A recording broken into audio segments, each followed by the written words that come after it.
زمین میلی نہیں ہوتی، زمن میلا نہیں ہوتا، محمد کے غلاموں کا کفن میلا نہیں ہوتا۔ حضرت حذیفہ رسول اللہ کے صحابی، عراق میں آپ کا مزار ہے، کسی وجہ سے مزار کو ہٹانا کھولنا پڑ گیا، تو جہاں جہاں تک خبر پہنچ گئی کہ رسول اللہ کے صحابی کی قبر مبارک کو کھولا جائے گا، تو وہاں پر لوگ جوک در جوک ساری عقیدت رکھنے والے تھے، گستاخ اس وقت کوئی نہیں تھے۔ جب قبر مبارک کو کھولا گیا تو لوگ اس انتظار میں تھے، یار آؤ ہم بھی اس بابرکت چہرے کو دیکھ لیں گے، ہم بھی ان بابرکت آنکھوں کو دیکھ لیں گے جن آنکھوں نے چہرہ مصطفیٰ کو دیکھا ہے، ہم بھی ان ہاتھوں کو دیکھ لیں گے جن ہاتھوں نے رسول اللہ کے ہاتھوں کو ہاتھ لگایا، ہم بھی اس مکھڑے کو دیکھ لیں گے جنہوں نے چہرہ مصطفیٰ کو دیکھا، ہم بھی ان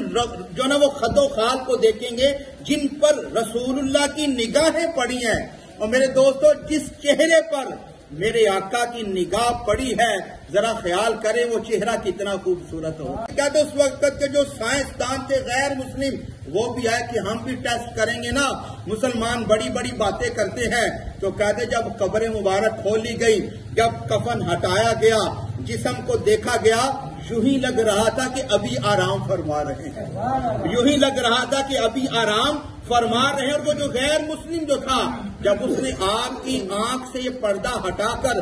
آپ کی آنکھ کو دیکھا نا، تو وہ غیر مسلم سائنسدان وہ کلمہ پڑھ کے مسلمان ہو گیا۔ غیر مسلموں نے کہا تو کیا کر گیا ہے؟ تو گیا تھا تحقیق کرنے کے لیے، تو گیا تھا اپنے مذہب اپنے دین کے لیے، اور تو بھی جا کے اس محمد کا غلام بن گیا۔ تو سائنسدان نے کہا میں نے اپنی زندگی میں ہزاروں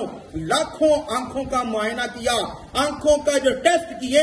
لیکن وہ چمک جو مجھے ان کی آنکھوں میں نظر آئی تھی کسی اور آنکھ میں نظر نہیں آئی۔